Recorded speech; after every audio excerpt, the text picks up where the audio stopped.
professional product photos in seconds.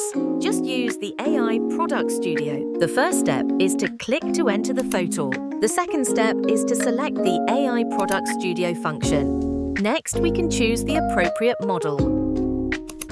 Scroll down and you can see that we have many styles to choose from. You can select the style you like. Then click here to upload your product image. After it has removed the original background, you can click Generate.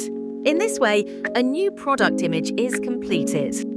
Let's use the Custom function. Just like before, upload the photo first. Enter the prompt here. Then click to generate.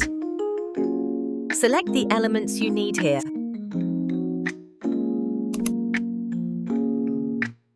Next, you can choose the copy you need.